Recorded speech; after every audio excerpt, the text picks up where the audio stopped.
Hey again, welcome back. My name's Tom, I'm the Dusty Builder, and we're standing on an exposed aggregate patio that I poured with a few friends of mine, and I think it came out really good.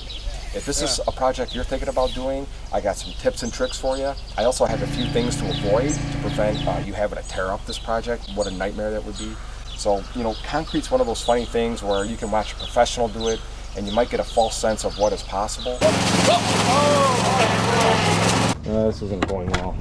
Here, it's almost better to watch a novice fight their way through a project, so you have a better idea of what you might be capable of doing. So hopefully you enjoy this video and you learn something. And if you got any questions, hit me up in the comment section. Thank you. Before we get going, I'll talk about the crew I have today.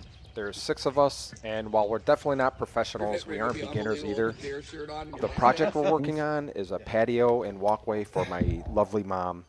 It's a 5-yard pour, and this is like the perfect size for us. We have done up to 8 to 9 yards, and frankly that's too much. It makes me feel like my hair is on fire. If you're thinking about taking a project like this on, I'll offer some guidance. The first little tip would be when we're ordering concrete, we want to specify that it's exposed aggregate. They'll place pea gravel inside the truck instead of crushed rock. We also want to use a 6-bag mix. This will be a stronger mix and it's easier for finishing. A 5-bag mix is weaker, and that's more for like a shed or like a porch footing. One of the most important tips I can give you, especially if you're a beginner, is to hose down the base. We want that base to be damp before the concrete arrives. Otherwise, when we start pouring concrete, the ground is going to start sucking moisture out of the concrete, and it's going to start drying from the bottom and also from the top. So hose that base down and give yourself some extra working time. The way we're organizing our workflow is the buggy's going to come and drop all this concrete, then we pull it to the house, try to get everything somewhat level, and then we're going to come through and screed it with a straight edge.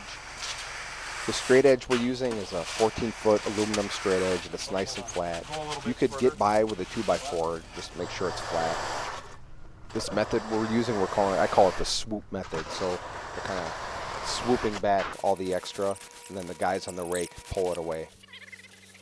After we screed, but before we hit everything with a bull float, I've been going over and hitting things with this makeshift wood screed or wood float, and it does a really good job of filling in any holes that the screed left behind.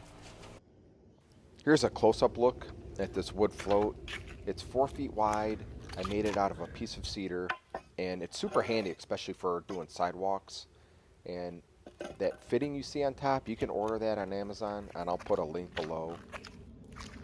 Thanks to the guys on Instagram. I believe the account is Clark Concrete Construction, and they showed how they make this, and it's been super helpful for me, so thanks. You'll also notice that my brother's going around and tapping the forms. We do this throughout the pour, and it just makes sure that there's no gaps or void spaces in the concrete when we pull the forms off. So that area next to the house can be really tricky. I'm trying to get the concrete as smooth as I can with a hand float as we go. This spot's going to be very, very difficult to reach once we leave this spot. We're only going to be able to try to hit it with a hand float or a finish trowel that's on a pole. So if there's any low spots, I'm trying to fill it in. I'm trying to get it as nice as I can. The buggy we rented was great. It didn't have a parking brake, but there was no problem. We didn't really run into any issues. That's all right. It's still way better than trying to wheel 5 yards. We used to do that all the time, and I think I'd have a heart attack now. At this point, we're in pretty good shape. We almost have the patio section done. Now my brother's going over and hitting everything with the bull float, and that's filling in any little holes, and the finish is coming out really nice and smooth. It looks great. For the sidewalk, I'm just screeding the concrete with this handheld screed, and again, by the house, I'm making everything nice with the float. Sometimes I'll do sidewalks with that stand-up screed that I showed you, but I just didn't this time. And this section wasn't really working very well with the bull float, so we just kind of made everything nice and smooth with the hand floats. At this point, everything is coming together very nicely. The cement's nice and smooth. And if you're watching this, you probably want to know what the secret sauce is. What's the recipe for exposed aggregate? And the answer is less is more. Once we hit it with a bull float, we may hit it with a finish trowel like you see here. We haven't found any negative effects of just licking everything once with a finish trowel. The main key is, though, you don't want to keep working one spot over and over again. That'll push those decorative pebbles down, and then when it comes time to wash the surface away, it'll be difficult to get that nice, pretty finish that everybody wants. The next ingredient for our secret sauce is when to apply the retarder. So in our case, concrete showed up at 10 a.m. Right now, it's around noon, and you can see the concrete starting to set up. So in this area, we're good to go. We're ready to start applying the retarder. But if you notice, in the sunshine, there's a sheen on the surface. We actually probably should have sprayed this area a little while ago. It's starting to dry. The finish will still come out okay. We're just going to have to work a little bit harder to scrub away that cream. You'll be systematic with it, you know what I mean? Yeah, to work your way out. Perfect. So you can see we're starting to spray the surface retarder, and we're just using a pump sprayer. There's a yellow dye to it. There's several different types of retarder you can buy. Each one has a different level of finish as far as how much of the aggregate it leaves exposed. We went right in the middle. We went with yellow, and the tint just helps you determine where you've applied and where you haven't. Now, in the past, I've just used Coca-Cola as a retarder. This is my first time using the professional grade surface retarder, and this stuff's fairly expensive. It's about $180 for a 5-gallon bucket. I did these two projects you see here with just Coke. Now, which one's better? I actually don't think either one of them is better. I think your success is more determined by what type of weather you're spraying in, especially if you're a do-it-yourselfer. If you spray on a hot, sunny, windy day, you're going to have a hard time getting a good finish no matter who you are. And at the same time, if you pour on a cool, shady fall day, you're going to have lots of time before that concrete sets up, and your odds of success goes way up.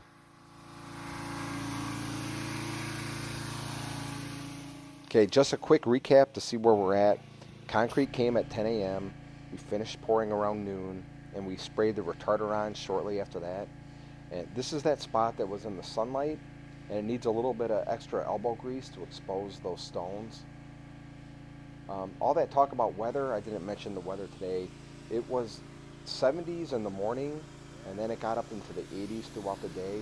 If it was any hotter, I wouldn't recommend doing it.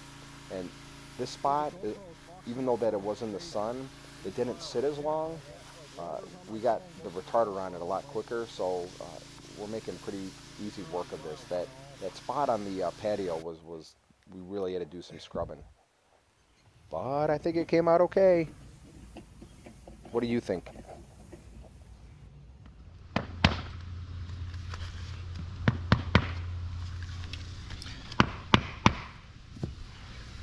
Alright, it's been a couple days. It's time to pull the forms and make our cuts.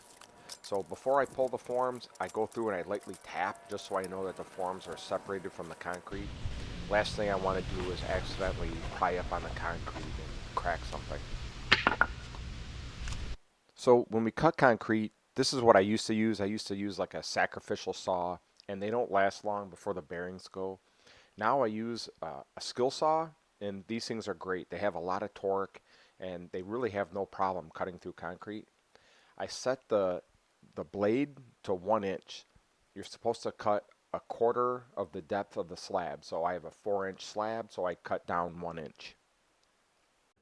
The blade I'm using, this is just a masonry blade from Home Depot, and this should be good for this project and maybe another one. Cutting concrete is pretty noisy and dusty. It's the worst part of the job. So I always make sure I have hearing protection, eye protection, I wear a dust mask. Now, the reason we don't put control joints in during the day of the pour is that's just one extra thing that can go wrong while we're pouring concrete. So I always come back a few days later and I cut the control joints. To make those lines nice and straight, I use a straight edge. So I use that same straight edge we use while we're pouring concrete. You may be tempted to try to snap chalk lines and follow those, but they quickly disappear with the dust. So I always use a straight edge, and I put weights on each side of it so it doesn't move. That circular saw doesn't make it all the way to the wall, so I finish off the cut with a 4-inch grinder with a diamond wheel. The size of the patio we poured was 20 by 10, and for the control joints, I quartered the patio, so each section is 5 by 10. I try not to go bigger than 10 feet. You just run the risk of cracks. Even though I went through a lot of time and effort for prep work and I had rebar, you know, sometimes it rains, sometimes concrete cracks. So after cutting, I gave the patio a really good bath and I came back a few days later to apply sealer. The fine people at the concrete supply store recommended that I use one of their expensive sprayers to apply the sealer. I followed my instincts and I ignored that recommendation. This isn't going well. My cheap sprayer from Home Depot instantly became clogged and it wouldn't spray out in a fine pattern. It just kind of dribbled the sealer out, and that was all right. We eventually figured out a system. My son helped me, so we just kind of rotated between getting the sealer down and then rolling it out. You could also pour the sealer into a roller pan and then roll it out, but you run the risk then of having sealer like super built up in some spots and thinner in other spots. A couple notes about the sealer. As you noticed on the can, it does have a brown tint to it, and I think it gives it like a rich, wet look. You can get sealer without this brown tint, and it does darken up the aggregate, and it makes it look nice, but it's just not as dark. Yeah. It's personal preference. Yeah, but they have nice ones, like professional Some ones that sealers do a lot require the concrete to be cured before you apply it, which is 28 days. This sealer, you can apply just 1 to 2 days after you pour the concrete. Really, it's a matter of just reading the product data sheet or reading the instructions on the can. This has some sort of technology in it where it'll allow the concrete to cure still while it seals. You may have been wondering what these things are for. Before we poured, I had some forms built, and with the leftover concrete, I made stair treads. I'm going to use these treads for the stairs in the back.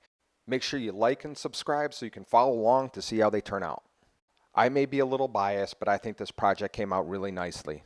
If this is something you're thinking about taking on yourself, I encourage you to do so. I'd recommend that you start small. And remember, every beautiful project you see starts with proper prep work, and I just so happen to have a video that'll help guide you along. Thanks for watching.